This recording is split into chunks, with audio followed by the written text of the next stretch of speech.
Lukas pasal 8 ayat 22 sampai 25. Angin ribut diredakan. Pada suatu hari Yesus naik ke dalam perahu bersama-sama dengan murid-muridnya. Dan ia berkata kepada mereka, "Marilah kita bertolak ke seberang danau." Lalu bertolaklah mereka. Dan ketika mereka sedang berlayar, Yesus tertidur. Sekonyong-konyong turunlah taufan ke danau, sehingga perahu itu kemasukan air dan mereka berada dalam bahaya. Maka datanglah murid-muridnya membangunkan dia. Katanya, "Guru, Guru, kita binasa." Ia pun bangun, lalu menghardik angin dan air yang mengamuk itu. Dan angin dan air itu pun reda, dan danau itu menjadi teduh. Lalu katanya kepada mereka, "Di manakah kepercayaanmu?" Maka takutlah mereka dan heran, lalu berkata seorang kepada yang lain, "Siapa gerangan orang ini, sehingga ia memberi perintah kepada angin dan air, dan mereka taat kepadanya?" Saudara-saudara, membayangkan diri berada pada posisi para murid, sebagaimana diceritakan dalam perikop ini, bukanlah hal yang mudah, apalagi untuk dijalani. Kita pasti dapat membayangkan perasaan para murid saat itu. Mereka tidak lagi dapat menyembunyikan kegentaran, ketakutan, dan kecemasan yang mereka rasakan saat itu. Keselamatan mereka terancam, nyawa mereka juga terancam, kematian seakan berada di depan mata mereka. Tetapi di puncak ketakutan para murid, di mana mereka merasa tidak dapat berbuat apa-apa lagi, sebagaimana dikatakan dalam ayat 24 pembacaan kita.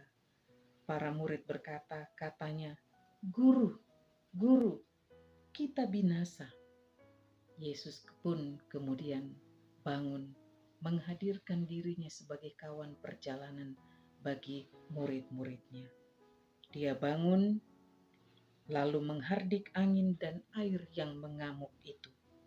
Dan angin dan air itu pun reda, dan danau itu menjadi teduh. Ternyata berjalan bersama Yesus memang tidak selalu aman dan tenang. Melihat pengalaman para murid, menyaksikan kepada kita, berjalan bersama dengan Yesus memang tidak menghindarkan kita dari berbagai tantangan yang berat.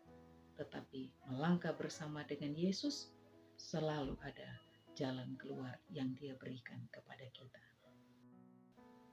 Saudara-saudara, tentu ini juga menjadi perenungan bagi kita sekalian, bahwa sebagai manusia biasa dalam kehidupan kita sebagai orang-orang percaya, terkadang kita juga menghadapi keadaan yang sulit, di mana kita merasa Tuhan seperti menyembunyikan wajahnya. Tuhan seperti menyembunyikan dirinya. Ingat bahwa Yesus tidur, tetapi Yesus tidak pernah terlambat bangun. Angin taufan tidak dapat membangunkan Yesus. Yang dapat membangunkan Yesus adalah suara murid-muridnya. Demikian halnya dengan kita. Ketika kita berdoa kepadanya, Tuhan akan menyatakan karyanya kepada kita. Sebagaimana Yesus menyapa para murid, demikian pula dengan kita. Ya Yesus Kristus, Tuhan dan Allah kami, kawan perjalanan hidup kami, Engkaulah sumber kekuatan kami. Engkau satu-satunya penolong kami yang ajaib. Tuntunlah kami dalam menjalani hidup ini. Jangan biarkan kami goyah oleh tantangan hidup. Kuatkan dan teguhkan iman kami untuk meyakini bahwa Engkau hadir dan Engkau akan bertindak menurut kuasa dan kasih-Mu kepada kami.